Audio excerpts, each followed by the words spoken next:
Welcome back to Road Forks Media. I'm still talking about boots.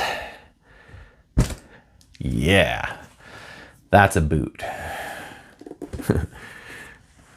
So if you've seen my prior videos here, you knew that I had 3 boots that I wanted to talk about, and that the last 2 that I've talked about, hopefully if they come out in that order, is the Hanweg Gruten, highly recommend from me. The Redback Easy Escape, that's my go-to boot today, but it was a commitment to break them in. In other words, it hurt. And then these Nix Builder Pros. I had them built up for zipper entry. I think it's clear to say, if you watched my other 2 videos on this, I must be lazy. I don't like tying shoes, and I thought a tall boot with all those laces going up was something that I wasn't going to be too willing to do every morning, because this boot was a boot that I motorcycle to work, and I don't like changing out of my boots when I get to work. And so I was looking for something that was better in the office environment than my motorcycle boots, i.e. don't squeak every time I try to walk, last longer than motorcycle boots. I mean, I go through motorcycle boots, it was about 1.5 years until they're knackered. They'd just be wearing out completely. This boot was made in the fall of 2017. I'm pretty sure it's stamped on here someplace. And I wore them just basically every day to work after I got them. The motorcycle, rain or shine. So I'm here in Seattle, so a lot of rain. This would be my shifting foot. And so I had it with this toe cap built on it because I wanted that extra protection. You know, you're talking like 3+ years of riding to work, and you know, I don't know how many thousands of miles. So in 2021, my son and I did a motorcycle ride across the United States. And so that was 11,000 miles just in that trip. And we followed some of the whatever hurricane came up through the East Coast that year, with the flooding in New York and everything like that. We were right behind that. So we did hit some pretty nasty rains, especially in the New York and New England states as we were going through. So yeah, my boots would get totally soaked during that, and survived so well, better than most of my motorcycle boots have ever fared, here in the toe on the shifter. And I wore them around I worked in an office, so it's not like I was pouring concrete with these, although somebody pouring concrete with these is probably a good choice.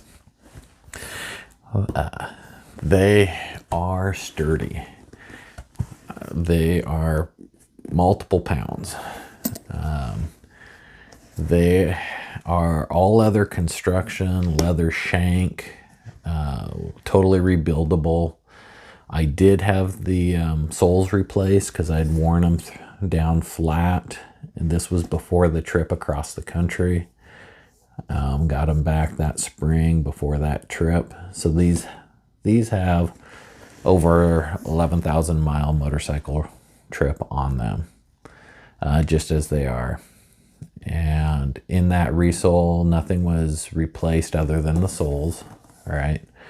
So all this scuffing, and that's from the years I've had them and used them and wore them daily. I would go breaking them in. I would go for walks in them.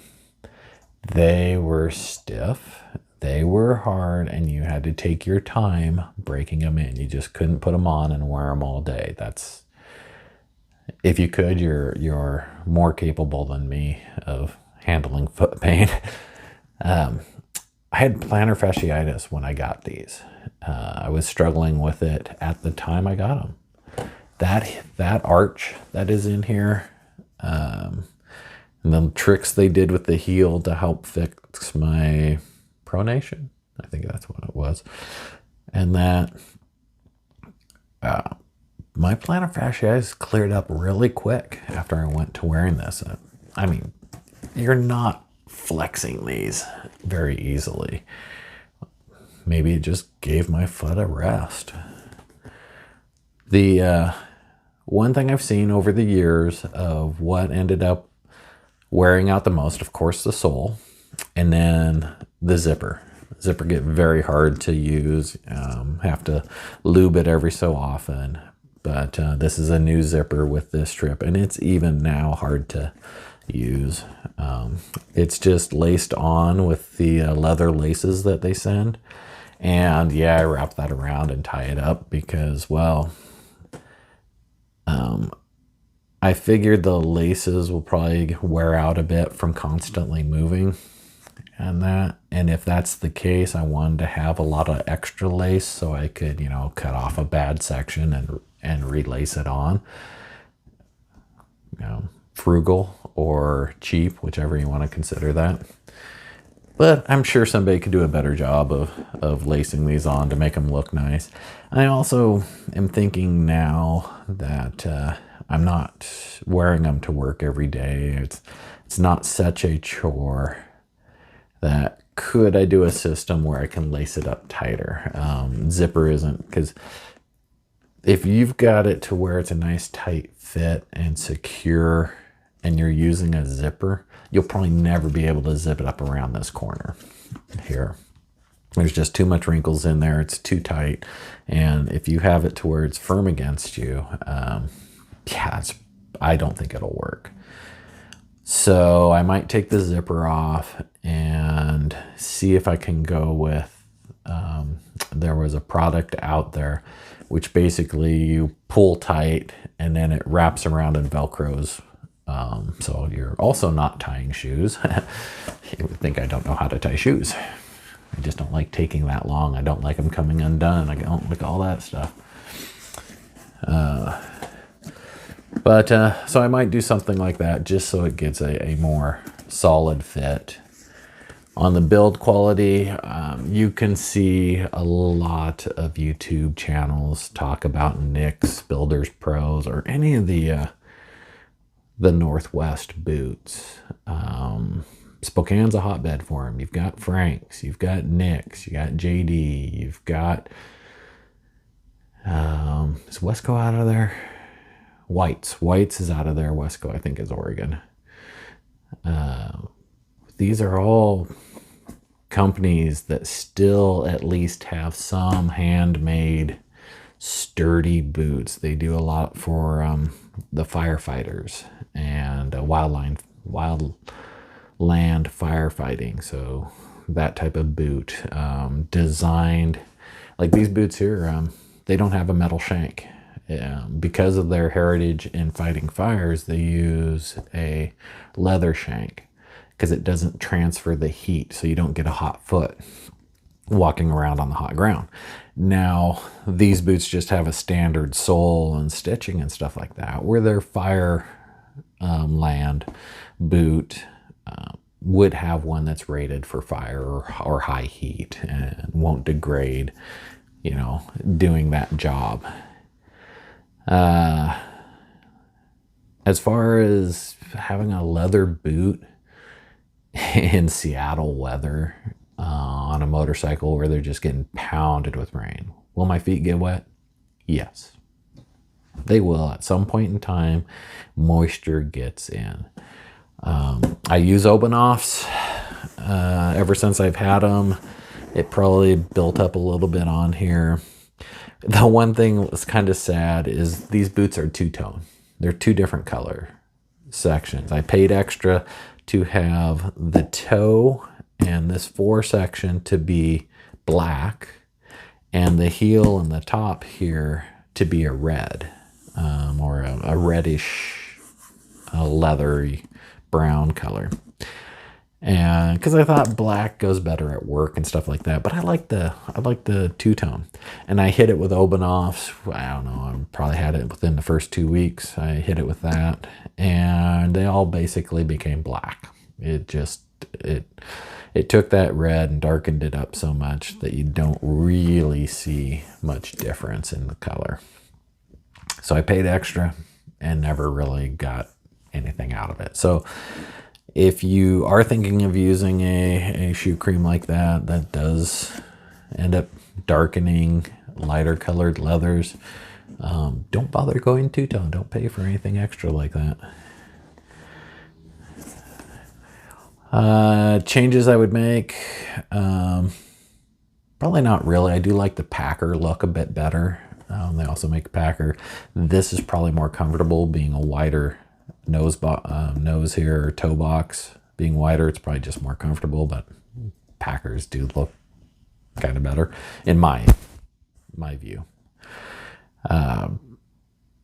Anything I wish I'd have gotten that I didn't? No.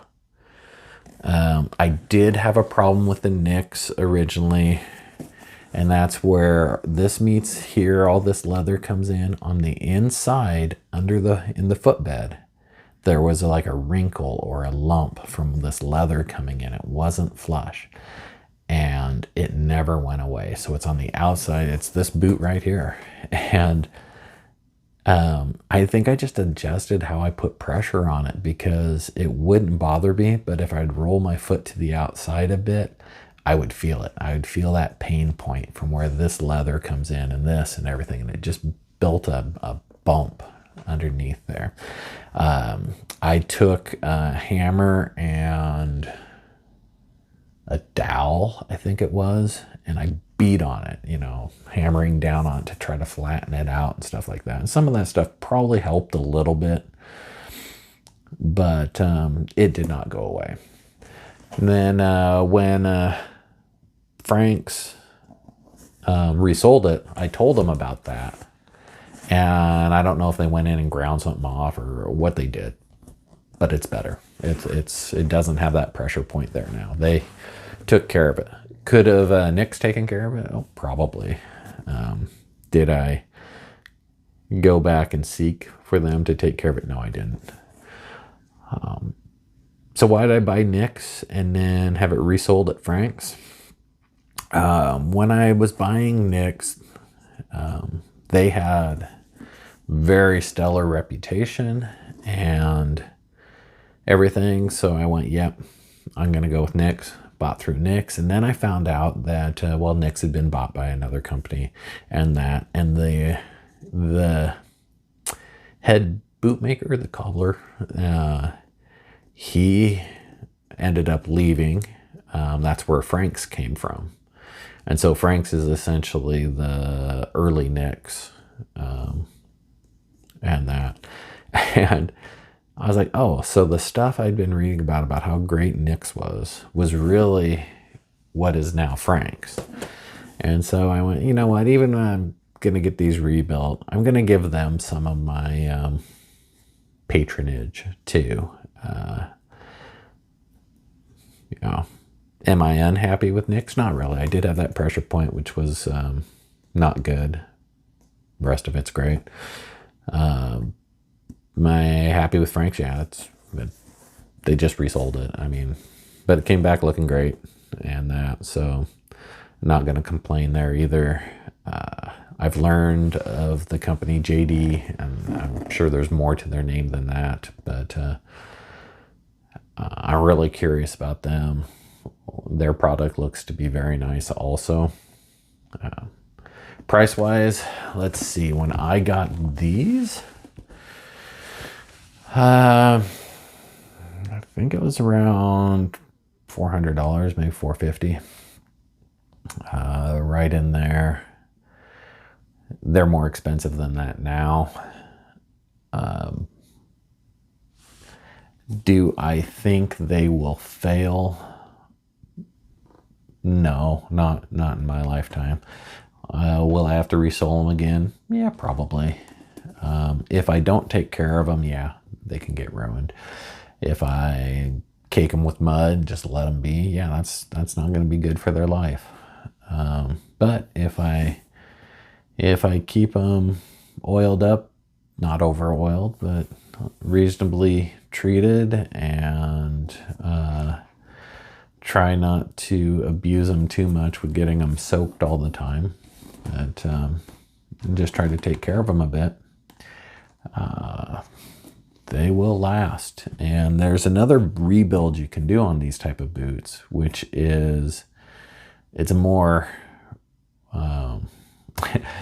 it's a more extensive rebuild. Essentially, the only thing that's kept is the uppers. So it would replace the toe and the leather down here and everything like that.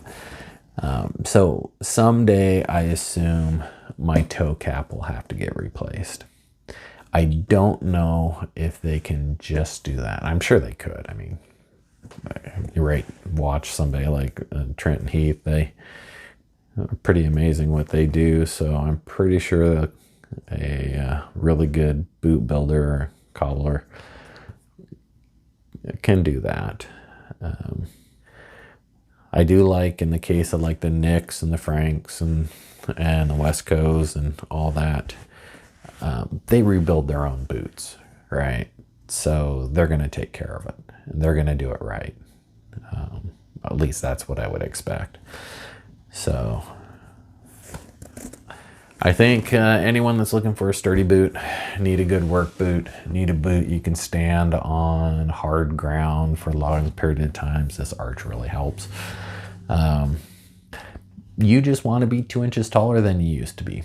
6'2" and a couple more inches. Yeah, sure, I'll take it. But yeah, not a bad boot. Not a bad boot at all. Definitely worth it if you're looking at things, you're tired of replacing boots every year or 2 years, and you're wearing knackered out boots that, should be thrown away, but you're not throwing them away because you spent good money on them. Then you may think about getting one of these, I don't want to call them boutique, but handmade, sturdy, rugged